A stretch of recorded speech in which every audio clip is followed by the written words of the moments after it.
Haleluya. Dari mimbar ini, Gembala Jemaat menyampaikan selamat petang. Dan juga tentunya selamat Paskah buat Bapak Ibu Saudara sekalian yang beribadah baik di gedung ini, di gereja ini maupun beberapa di antara saudara kita yang ada di Beth Eden. Kiranya Paskah ini akan membawa kita pada peningkatan kekristenan kita, sehingga benar-benar kita seperti apa yang direncanakan oleh Yesus. Ada banyak orang yang salah mengartikan pekerjaan penyelamatan Yesus, sehingga mereka justru kehilangan keselamatan itu. Tetapi kita rindu bukan hanya selamat, tetapi kita menempati posisi yang mulia di dalam kerajaan sorga bersama dengan Yesus.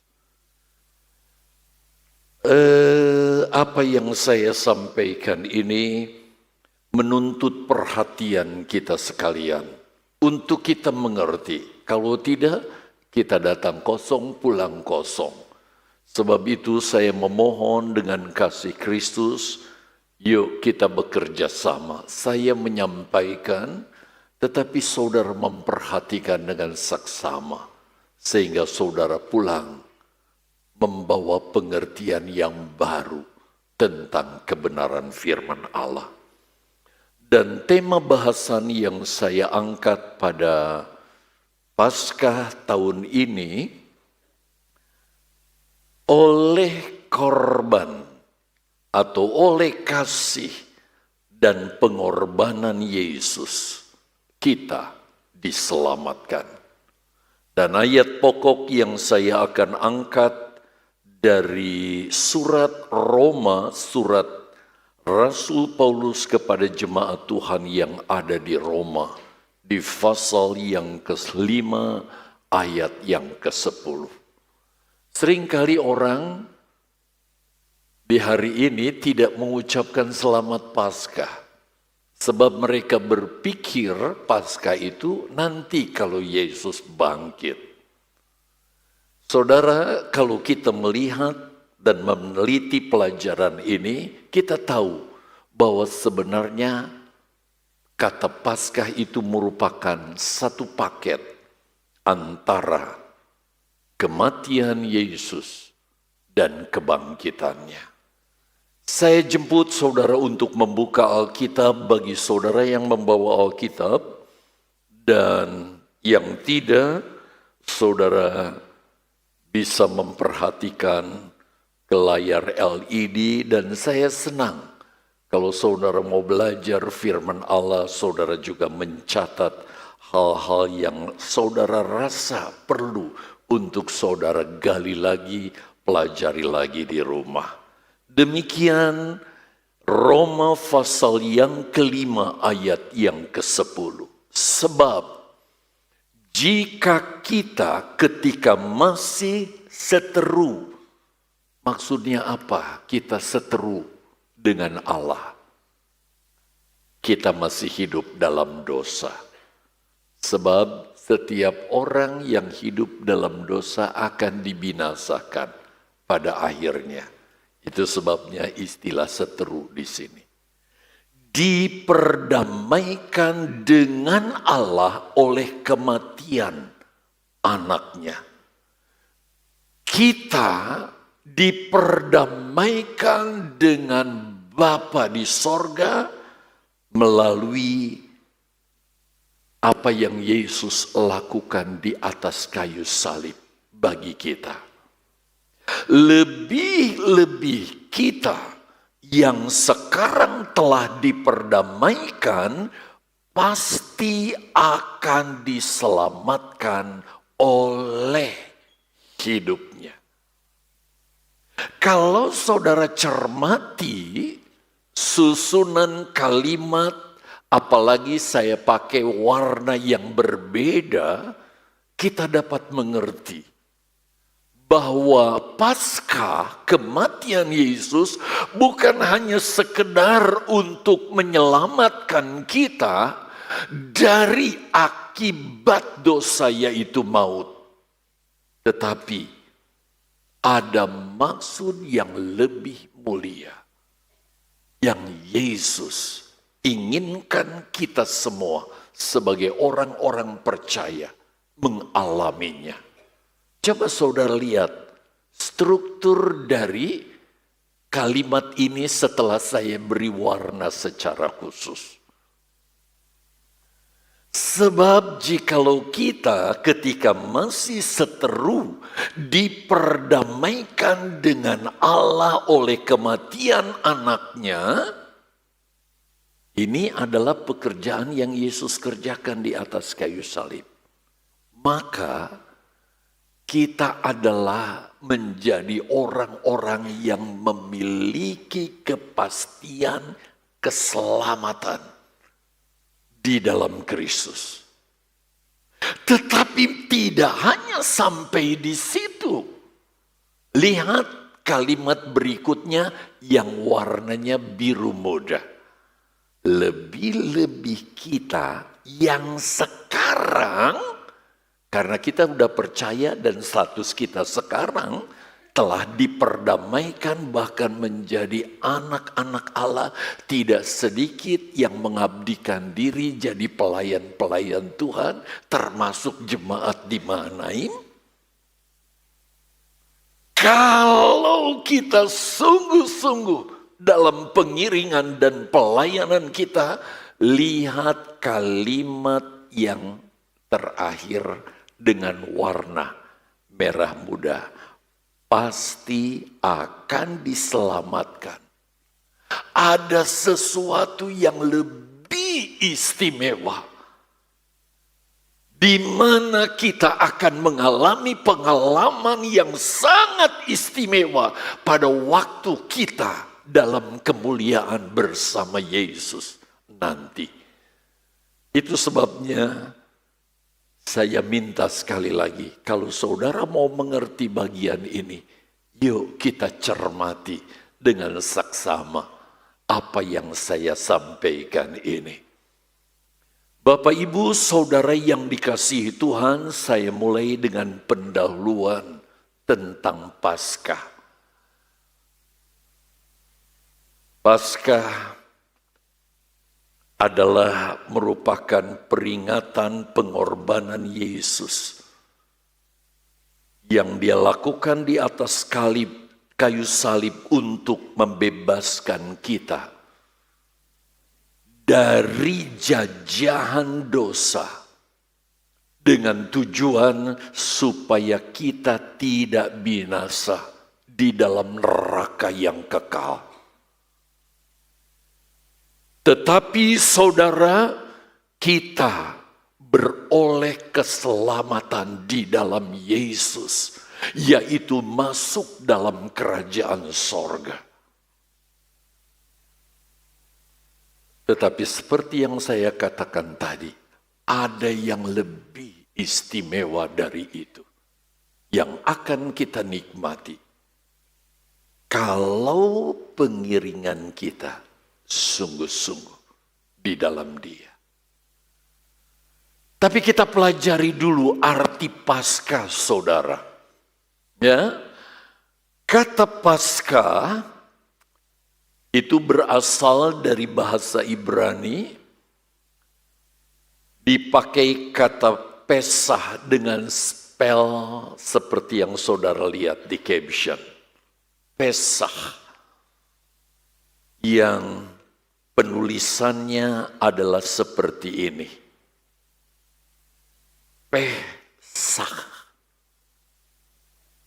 Dan kalau dalam bahasa Inggris dipakai artinya kata Pasah atau Pesah ini, dipakai kata Passover yang berarti saudara sudah lewat. Nah, apanya yang sudah lewat? Atau selain kata sudah lewat dipakai juga kata sudah berlalu. Nah, apanya yang sudah lewat dan sudah berlalu itu? Dalam pengalaman kehidupan kita, ketika kita mengalami Paskah yang sesungguhnya di dalam Yesus Kristus. Sebab kalau kita datang cuma sekedar hadir dengar firman Allah tidak sungguh-sungguh dan saudara tidak mengalami sesuatu di dalam diri saudara, saudara nggak mengalami yang namanya Pesah yang artinya sudah lewat atau sudah berlalu itu. Itu sebabnya saudara, setiap orang Kristen yang ingin mengalami sorga, bahkan mengalami pengalaman yang istimewa bersama Yesus di sorga, kita tidak bisa tidak harus mengalami Paskah yang sesungguhnya. Pesah yang sesungguhnya dalam hidup kita, yang artinya sekali lagi sudah lewat atau sudah berlalu.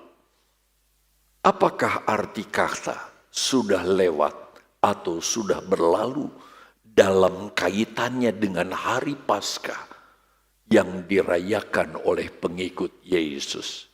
Bahkan bukan sekedar dirayakan ya, sudah dialami oleh setiap pengikut Kristus. Saya yakin saudara dan kita semua sudah mengalami pengalaman ini.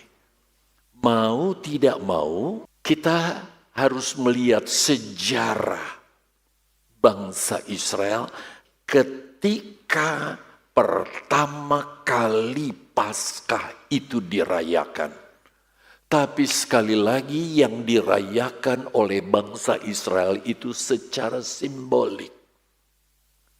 Tetapi yang kita alami di dalam Yesus Kristus, itulah Paskah yang sesungguhnya. Sekali lagi yang saya katakan harus dialami setiap orang yang tidak mau masuk neraka, tapi beroleh sorga yang kekal.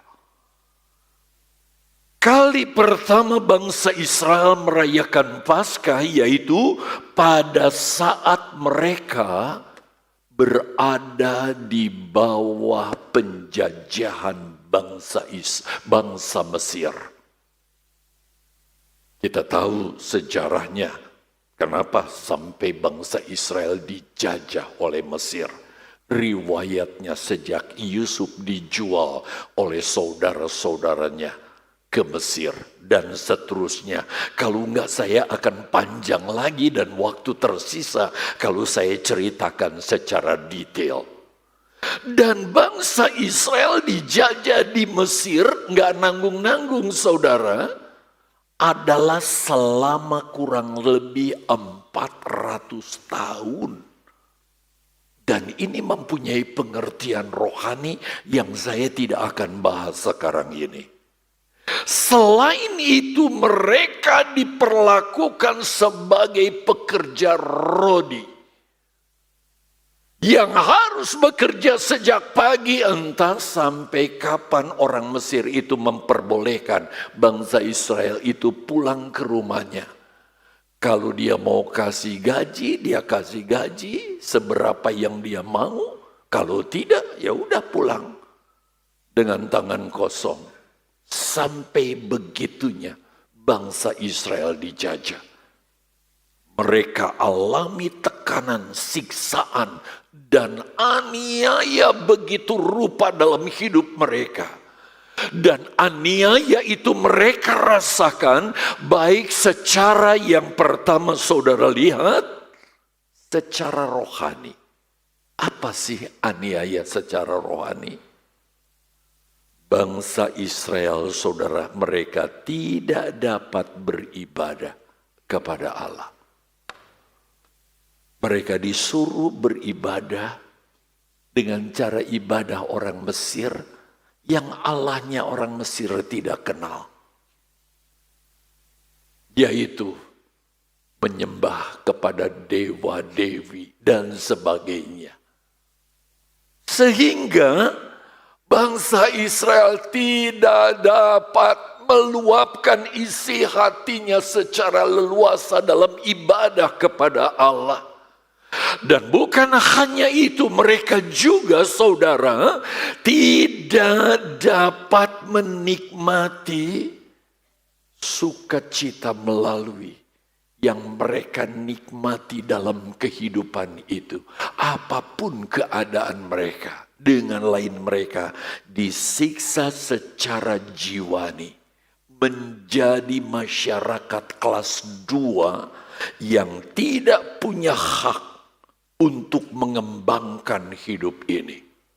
Status mereka orang jajahan yang diperlakukan semena-mena.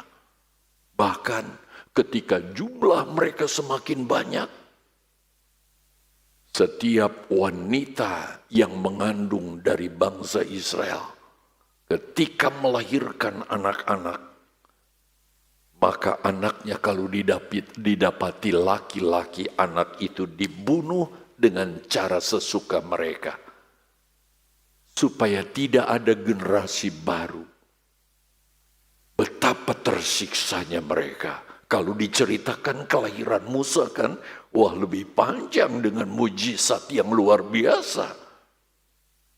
Dan juga mereka tersiksa secara jasmani. Mereka disiksa menjadi pekerja rodi yang harus bekerja siang malam. Tanpa jelas upah yang mereka nikmati. Nggak ada kejelasan. Betul-betul mereka dijajah dan tersiksa begitu rupa. Tetapi bangsa Israel bisa merdeka dari jajahan Mesir bukan karena mereka mampu bermain pedang untuk melakukan pemberontakan, perlawanan. Bagaimana mereka dikendalikan begitu rupa? Tidak bisa mengembangkan apapun dalam segala sektor kehidupan mereka, saudara. Tetapi Allah bebaskan Israel dari jajahan Mesir lewat korban Paskah. Yang artinya apa? Kok nggak ada jawaban? Paskah artinya apa? Atau? Sudah tahu dong, bisa jawab mestinya ya, saudara.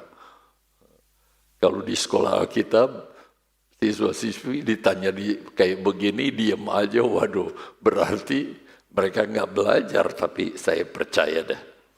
Nah, sekarang kita mau lihat bagaimana caranya bangsa Israel, saudara, bisa mengalahkan sehingga mereka bisa keluar begitu rupa dari tanah Mesir dan kembali berdiam di tanah perjanjian yang memang Allah sudah sediakan. Bagaimana kisahnya? Nah, Bapak Ibu, saudara yang dikasihi oleh Tuhan, Israel dibebaskan lewat apa? Lihat ini, korban domba. Yang pada akhirnya kita kenal domba Paskah. Saudara yang belum tahu cerita detailnya, sebaiknya saudara nanti di rumah sebelum tidur baca kitab Keluaran pasal 12. Saya rinci dengan cepat sekilas ya, asal saudara mengerti. Ayat 3 sampai 5 menjelaskan kepada kita bahwa setiap keluarga untuk mereka bisa dibebaskan karena terluput dari hukuman, maka mereka harus menyembelih seekor anak domba jantan yang baik dan mulus kepada Tuhan sebagai korban.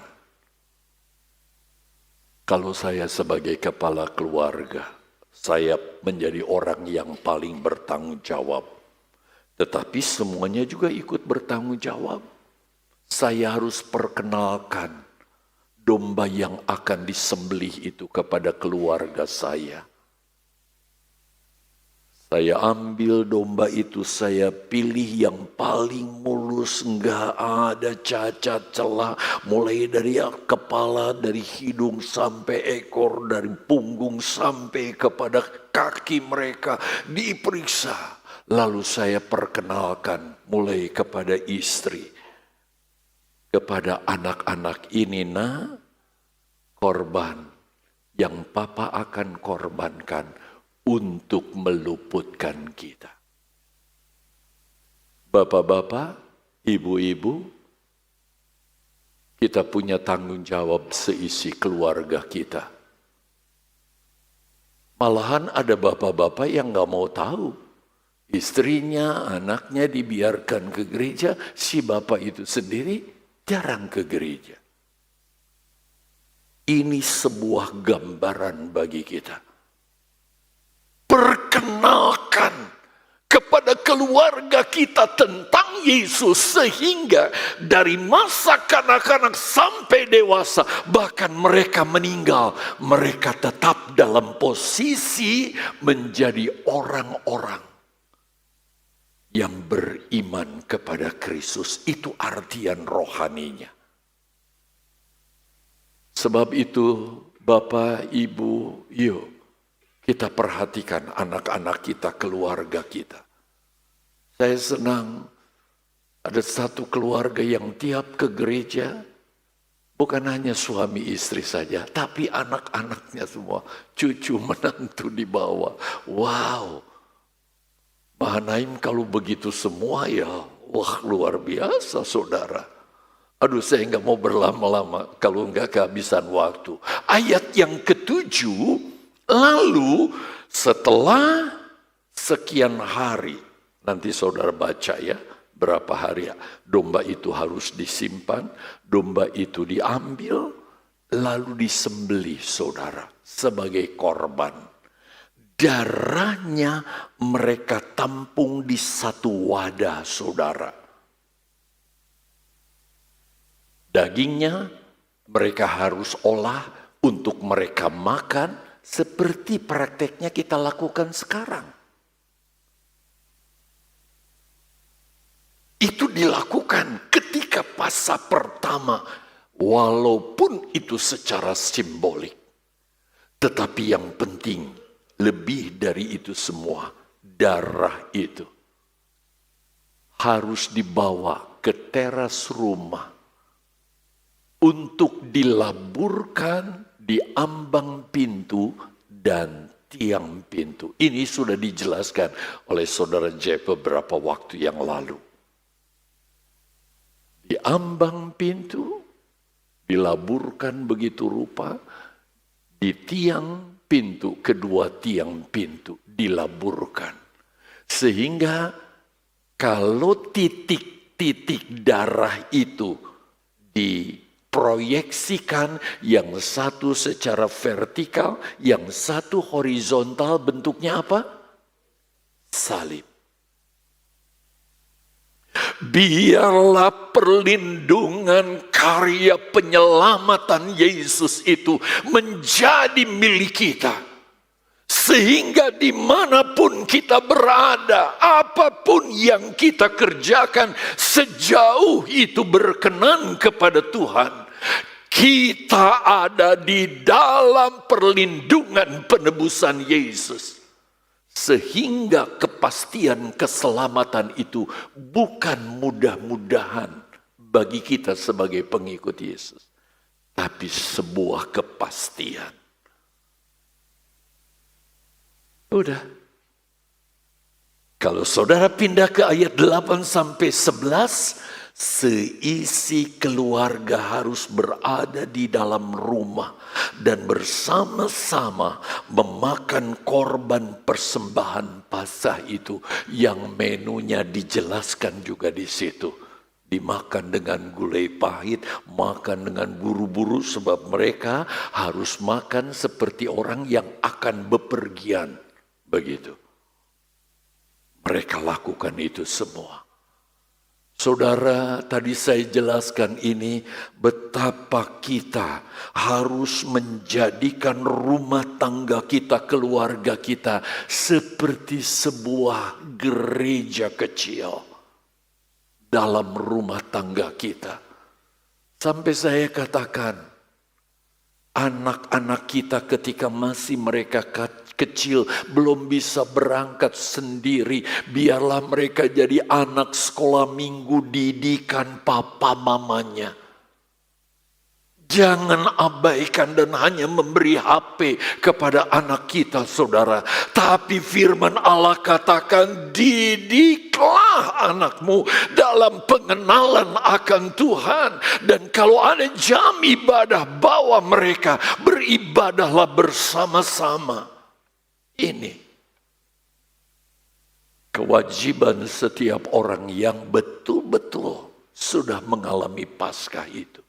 Ayat 29 dan 30. Pada tengah malam, malaikat maut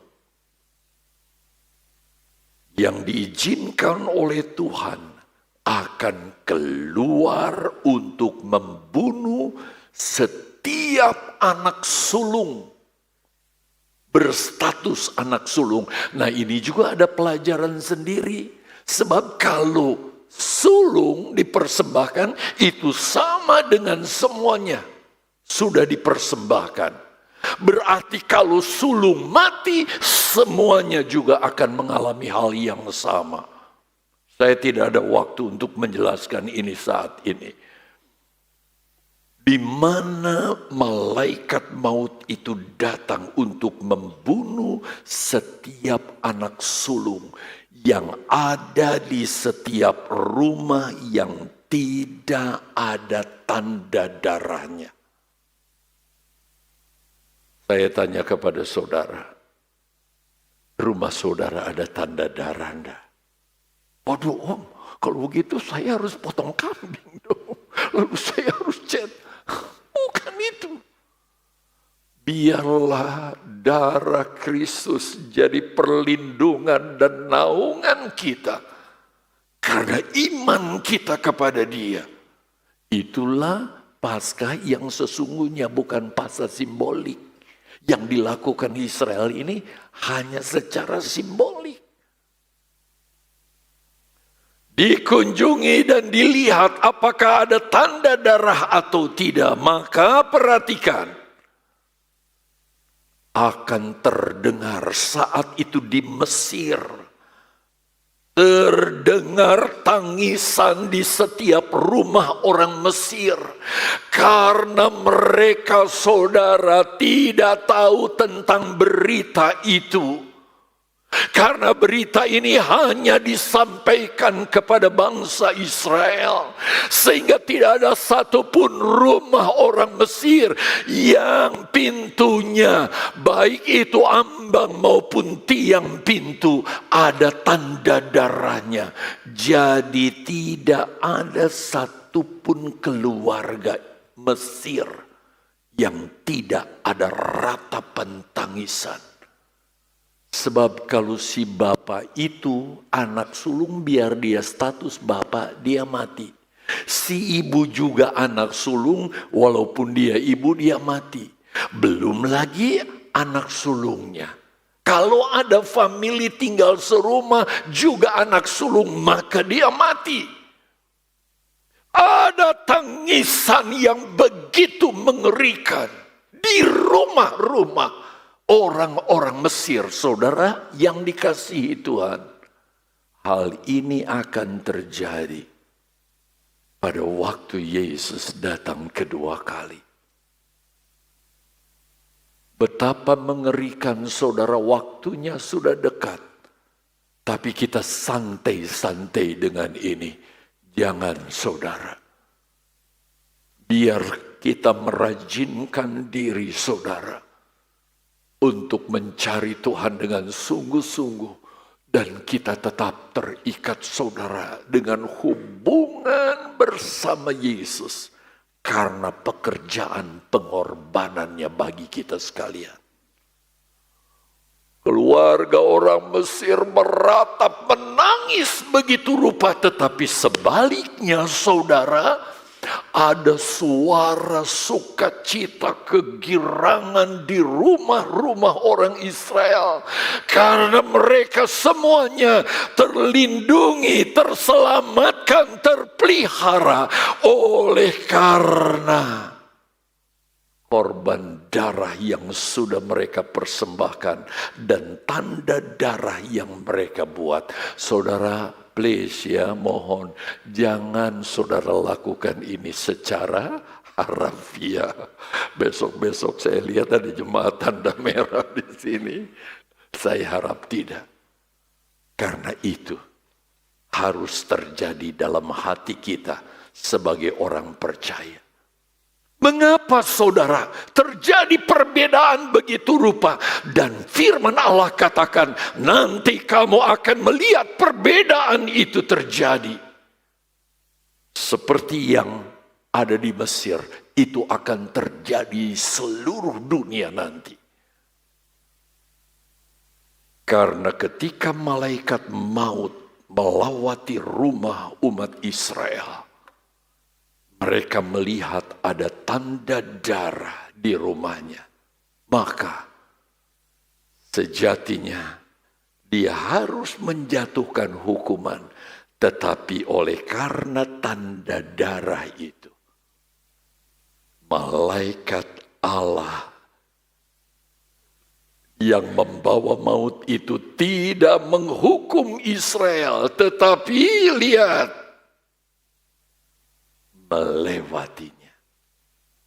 Inilah Paskah. Gak ada haleluya.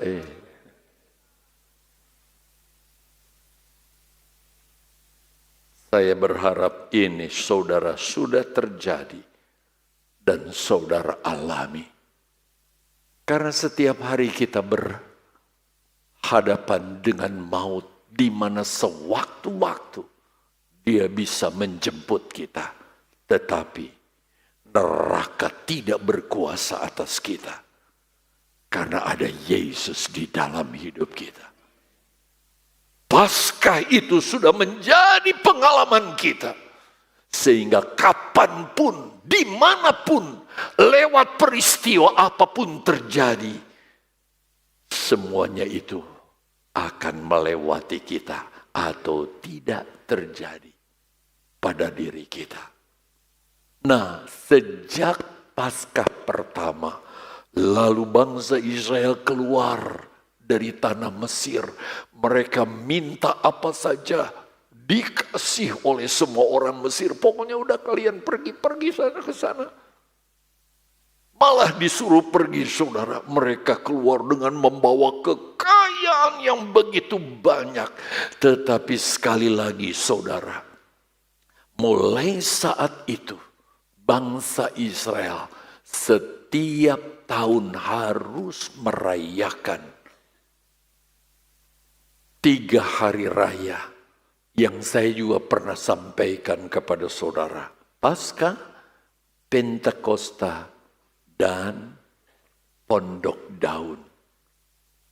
Mereka merayakannya secara simbolik, tapi kita merayakannya dalam pengalaman. Paskah sudah kita alami, Pentakosta juga sudah digenapi. Kita dipenuhkan dengan Roh Kudus tatkala kita percaya kepada Yesus. Yang belum digenapi secara rohani adalah Pondok Daun. Satu waktu sebelum Yesus datang kedua kali, gereja akan disingkirkan ke padang gurun, diluputkan dari penguasa dunia yaitu Antikris. Sekali lagi saya mohon maaf, saya tidak bisa jelaskan ini. Bapak, Ibu, Saudara, sekarang kita bahas relevansinya apa yang saya ceritakan tadi antara Paskah simbolik dengan Paskah yang sesungguhnya yang harus kita alami sebagai pengikut Kristus. Bapak, Ibu, Saudara yang dikasihi Tuhan, semua manusia tidak terkecuali sudah jatuh di dalam dosa. Walaupun ketika seorang anak ketika dilahirkan saudara, nggak ada orang tua yang mengajarkan anaknya untuk berbuat dosa. Tetapi saudara, kutuk dosa itu sudah melekat pada diri manusia ketika manusia pertama jatuh di dalam dosa. Itu sebabnya firman Allah berkata, ini sudah beberapa kali diulang oleh hamba Tuhan dalam Roma pasal 3 ayat 23 yang mengatakan, karena semua orang telah berbuat dosa, jadi nggak ada di antara kita yang sok-sokan berani berkata, aku nggak pernah berbuat dosa. Kalau Tuhan langsung babat orang itu, baru dia melihat nanti secara langsung dia ada di dalam neraka kalau dia belum terima Yesus. Jangan coba-coba saudara. Dan telah kehilangan kemuliaan Allah. Kemuliaan yang nanti kita akan bahas ini tidak akan dia dapatkan. Sehingga akhir hidup manusia, saudara lihat Roma 6 ayat 23 bagian A katakan, upah dosa ialah maut. Maut di sini bukan sekedar mati putus nyawa, tetapi neraka yang kekal selama-lamanya. Dia akan alami dan itu tidak akan pernah berkesudahan. Seperti sukacita sorga yang akan terus kita nikmati, demikian mereka yang tidak mengalami Paskah yang sebenarnya di dalam Yesus Kristus. Seperti Israel ketika di Mesir yang dibebaskan oleh korban domba Paskah, demikian juga umat manusia hanya bisa dibebaskan dari dosa, yaitu neraka, oleh korban Yesus, anak domba Allah. Berapa agama yang ada di dunia? Indonesia secara hukum ada 6. Dan masing-masing agama dengan syarat tertentu untuk bisa masuk surga, semuanya tidak akan pernah terjadi. Karena satu-satunya yang bisa membawa kita dari penghukuman kepada hidup yang kekal di sorga, yaitu korban Yesus di atas kayu salib yang digambarkan sebagai anak domba Allah. Bapak, Ibu, Saudara yang dikasihi Tuhan, itu sebabnya dari awal zaman Yesus sudah diperkenalkan sebagai anak domba. Yesus sudah diperkenalkan sebagai simbolik. Karena itu akan Yesus alami ketika dia mati di kayu salib. Saya kasih beberapa contoh saja. Ketika di Taman Eden, manusia pertama berbuat dosa. Pada awalnya mereka bergaul dengan Allah begitu akrab. Setiap hari Allah mendatangi Adam dan Hawa di Taman Eden, saudara, untuk bercengkrama begitu rupa. Tetapi satu saat ketika Allah datang, kok gak ada yang nyambut. Walaupun Allah tahu di mana manusia bersembunyi sebab Allah Maha tahu, tapi Allah bersuara memanggil mereka, Adam, Hawa, di mana kalian berdua? Mereka ternyata sembunyi, saudara. Di sini kami Tuhan, kami malu karena kami bertelanjang. Jadi sebelum manusia jatuh dalam dosa, manusia nggak perlu ini. Nggak perlu ini. Sebab ada pakaian yang ilahi yang kita kenakan, yang nanti juga akan kita kenakan. Ketika kita menikmati kemuliaan bersama dengan Dia. Mereka telanjang. Ternyata mereka pakai daun ara yang hanya dalam sebentar saja daun itu robek-robek. Lalu saudara, mereka terlihat ketelanjangan mereka. Itu sebabnya Allah menggantikan mereka dengan kulit domba yang mereka kenakan di bagian kemaluan mereka. Berarti untuk kita bisa layak di hadapannya seperti yang kita alami. Ketika kita hampiri hadiratnya, Dia mau menyambut kita. Itu bukan karena kebaikan kita, tapi karena korbannya Paskah yang kita rayakan. Termasuk malam ini. Itu sebabnya kenapa gembala, intensitas dari perjamuan Tuhan kita tambahkan. Sehingga saya berpikir, kapan-kapan mungkin kita tambahkan lagi. Ibadah pertama juga dilakukan saudara yang berkenan kepada Tuhan adalah ibadah yang ada korban darahnya. 2 anak Adam, yang satu bernama Kain, yang satu bernama Habel. Mungkin dari ajaran orang tuanya bahwa mereka harus beribadah kepada Tuhan. Dan ibadah itu gak boleh dengan tangan kosong, harus mempersembahkan sesuatu. Mereka pun lakukan itu. Tapi mungkin Kain kurang tangkap. Karena ketika Adam menjelaskan, dia suka ngobrol atau bagaimana, ngelamun kemana. Sehingga persembahan yang dia bawa berupa buah-buahan. Karena dia adalah petani. Dan ya saya yakin buah-buahan yang terbaik yang dia persembahkan, yang Kain persembahkan. Tetapi ketika semuanya dipersembahkan dan dibakar di hadirat Allah, ternyata Allah tidak menerima, menolak. Marah dia. Kok Allah gak terima persembahan saya? Tetapi ketika dia melongok kepada adiknya, Habel, dia mempersembahkan anak domba yang terbaik, yang tambun.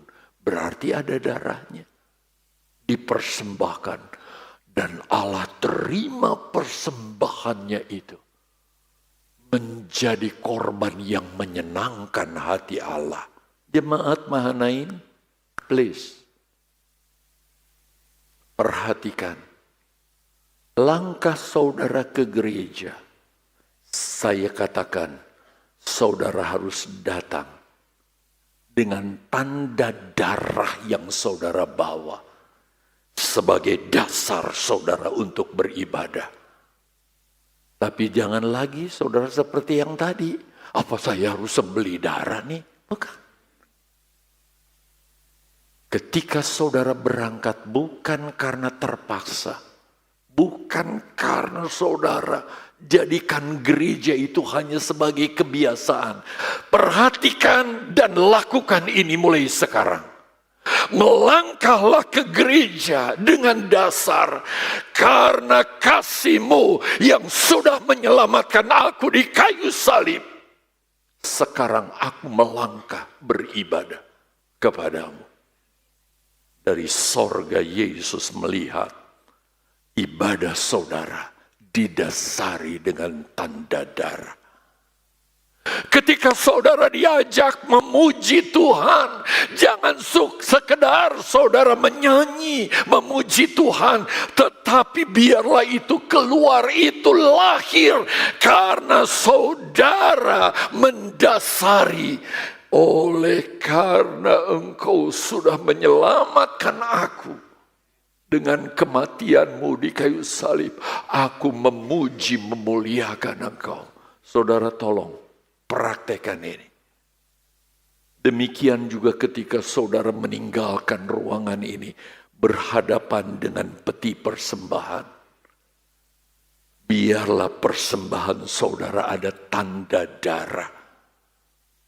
Tuhan, cuma ini yang aku bisa lakukan. Karena memang penghasilanku seperti ini.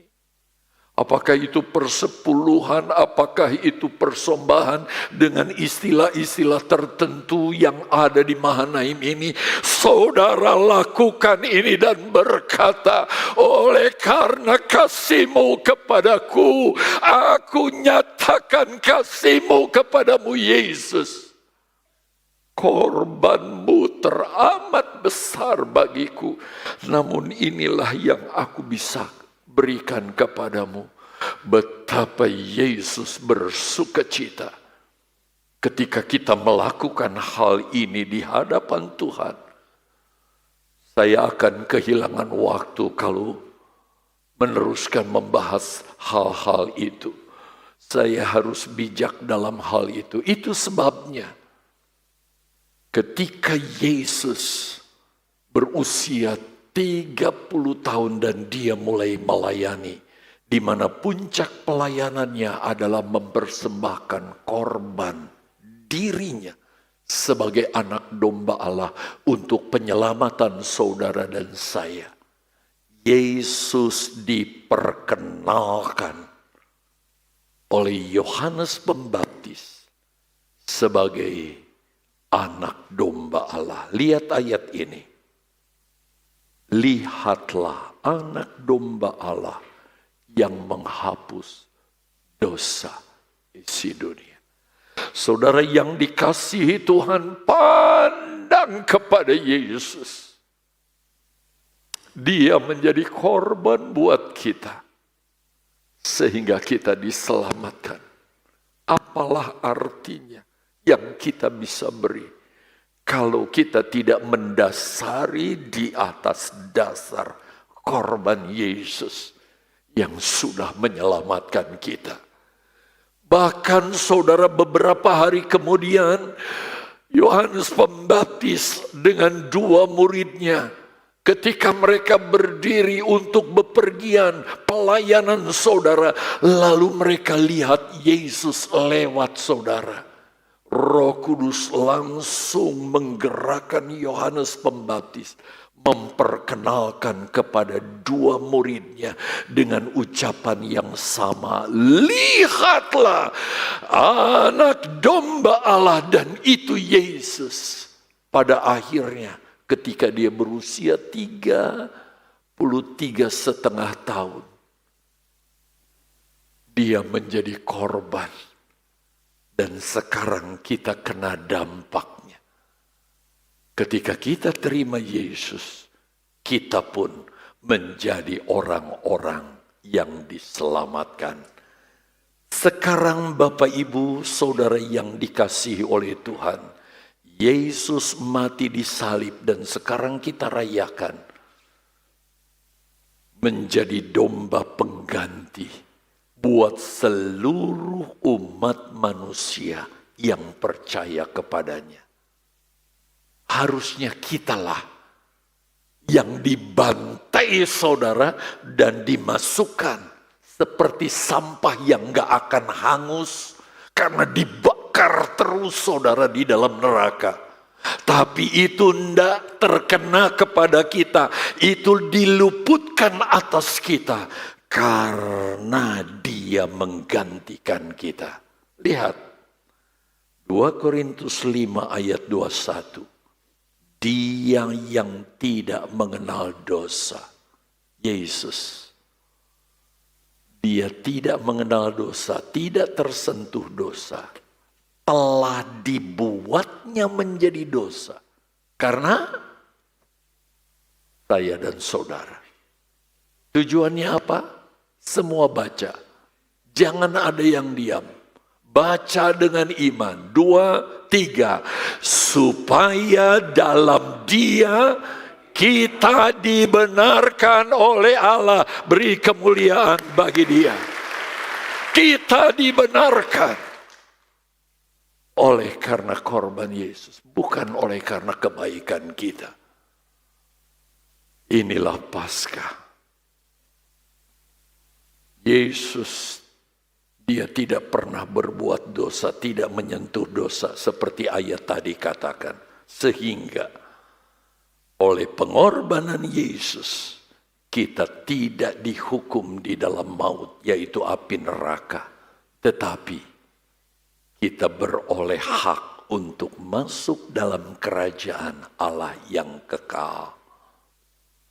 Bapak, Ibu, Saudara yang dikasihi oleh Tuhan, saya masuk kepada bagian yang kedua yang sangat penting dalam waktu yang sangat singkat. Perhatikan, Ibrani pasal yang ke-9 ayat 22 mengatakan seperti ini.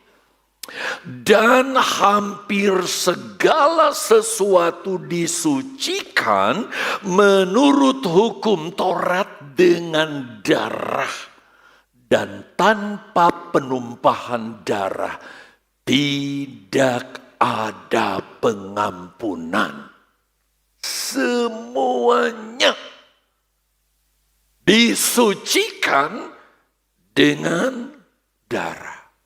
Termasuk kita.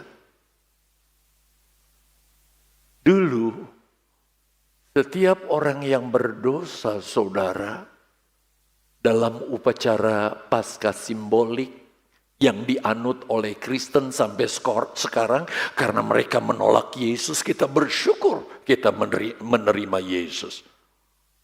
Mereka masih melakukan ini sampai sekarang.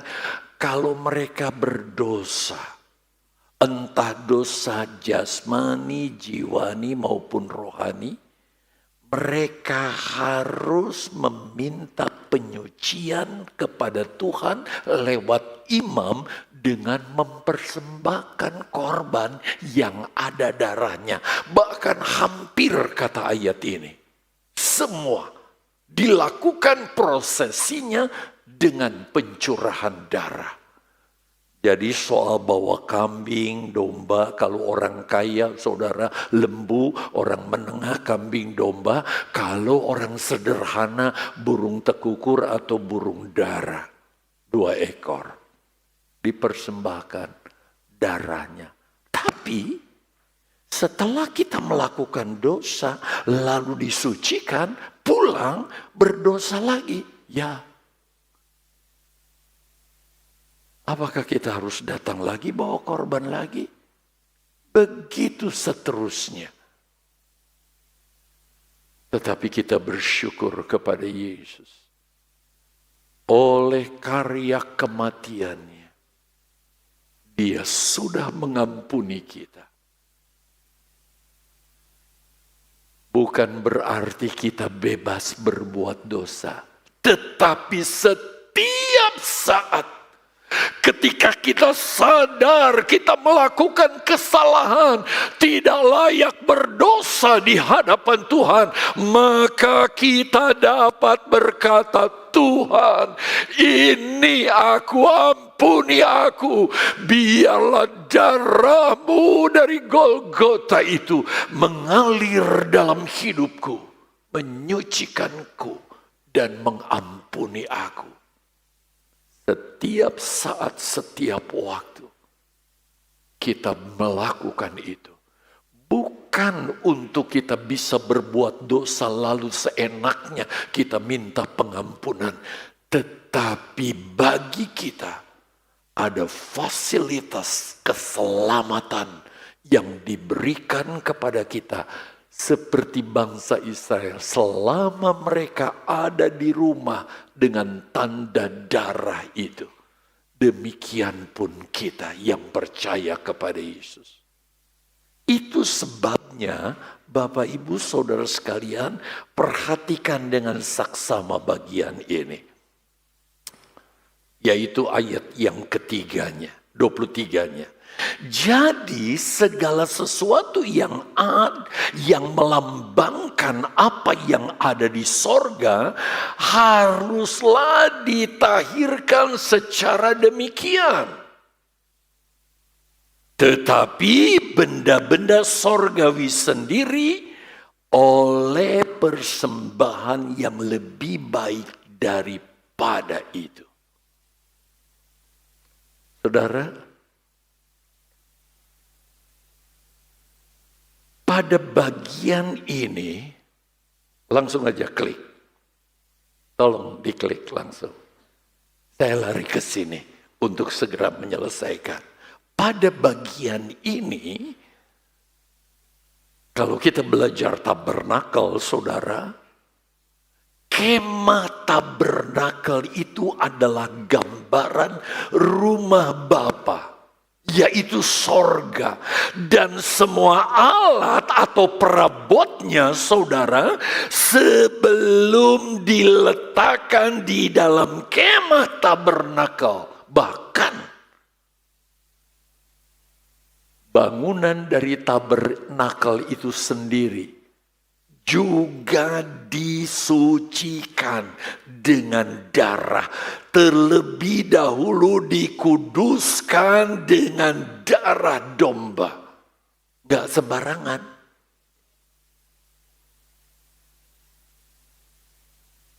Saya mau jelaskan seperti apa ya. Kalau bangunan fisik ini gambarannya, kita sebut sebagai rumah Tuhan kan. Kalau zaman perjanjian lama, semua perabotnya saudara, bahan-bahannya dari kayu, besi, batu-batu, batu bata, dan sebagainya saudara, harus dikuduskan dulu. Apalagi kemudian perangkat-perangkatnya. Demikian juga dengan tabernakel. Semuanya harus dikuduskan. Kalau tidak, tabernakel itu tidak layak untuk dihadiri oleh Tuhan. Karena setiap saat Allah hadir dengan kemuliaannya di kemah tabernakel itu. Mulai di ruang Maha Kudus, ruang kudus, bahkan juga jangan remehkan. Sampai di halaman, baiklah halaman dalam maupun halaman luar. Mungkin banyak saudara nggak bisa mengikuti ini karena kita tidak pernah memberi pelajaran khusus. Tapi satu waktu saya mau ambil kesempatan untuk itu buat saudara ya. Nah sekarang coba saudara perhatikan dalam 2 Timotius 2 ayat 19 sampai 21. Saya tidak baca ayatnya, tapi saya beri penjelasan. Jadi Paulus gambarkan manusia ibarat perabot yang Allah ingin taruh di kemah atau di rumahnya yang besar yaitu sorga. Gambarkan diri kita seperti perabot yang nanti akan ditempatkan di rumah Allah. Nanti posisinya Allah sendiri yang akan mengatur sesuai dengan kemuliaan yang kita terima. Kalau yang gak pernah disucikan dengan darah, artinya tidak mengalami pengalaman Paskah yang sesungguhnya. Jangan pernah pikir kita akan ditempatkan di sana.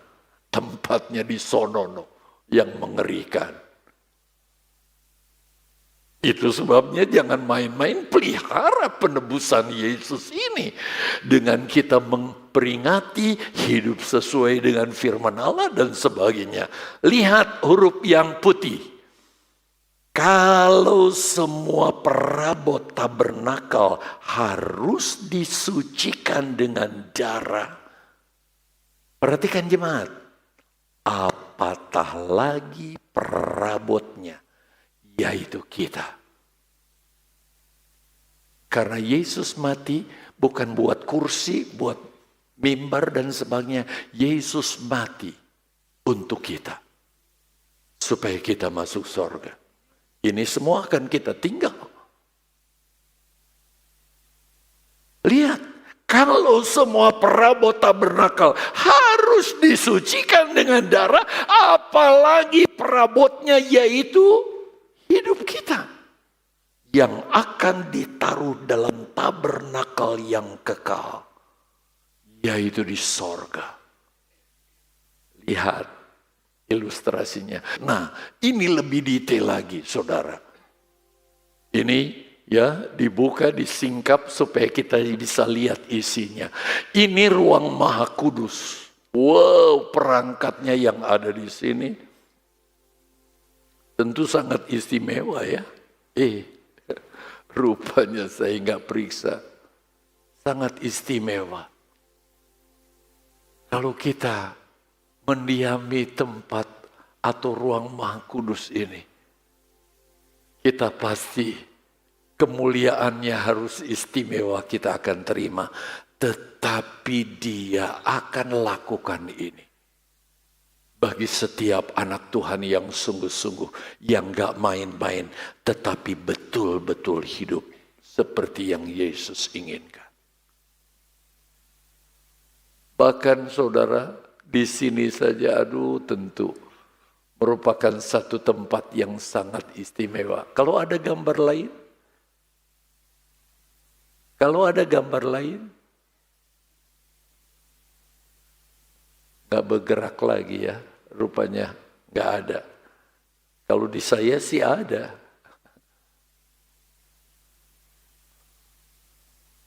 Saudara yang dikasihi Tuhan, coba kalau kita kembali ke ayat pokok, bisa minta ayat pokok? Nah, sebab jikalau kita ketika masih seteru diperdamaikan dengan Allah oleh kematiannya, gambarkanlah kita perabot-perabot. Dulu asalnya perabot apakah dari hutan, dari padang, dari berbagai-bagai hal udah jadi? Tentunya tidak kan? Orang mengambil bahan-bahan yang membutuhkan kayu dari hutan dalam keadaan berantakan, ditempa begitu rupa. Lalu dibentuk menjadi perabot seperti yang diinginkan. Ada yang harus dilapis dengan emas dan sebagainya dan sebagainya. Demikian juga permata-permata diambil dari laut yang begitu dalam keadaannya menjijikan, dicuci, ditempa begitu jadi mutiara-mutiara yang indah. Nanti ditempatkan menghiasi benda-benda tertentu menjadi perabot di tabernakel Allah. Sekarang latar belakang kita apa sih? Mungkin dulu berantakan, gak karu-karuan. Tetapi oleh korban Yesus, kita bertobat, kita lahir baru, kita diperbaharui. Tiap minggu ditempa oleh firman Allah. Sekian banyak hamba Tuhan. Betapa mengerikan kalau ada jemaat yang mengabaikan ibadah. Bahkan ada gereja-gereja yang mengajarkan gak usah ibadah. Dan saya ngeri kalau ada jemaat Mahanaim yang tertular ajaran ini. Ngeri. Di sini kita yang sudah diselamatkan itu ditempa. Perhatikan kalimat. Lebih-lebih kita sekarang yang telah diperdamaikan. Kita sudah jadi bahan yang terus dibentuk sampai jadi. Kita akan menempati tempat. Pasti akan diselamatkan oleh hidupnya. Dan itu tergantung kesungguhan kita dalam kita mengiring Yesus. Semboyan kita apa? 2, 3. Aduh, ya maleles atuh. Ayo semua dengan semangat sekali lagi. Saya juga ingin terlibat. Satu kali lagi supaya saya terlibat. 2, 3. Sekali Yesus, tetap Yesus beri kemuliaan buat dia.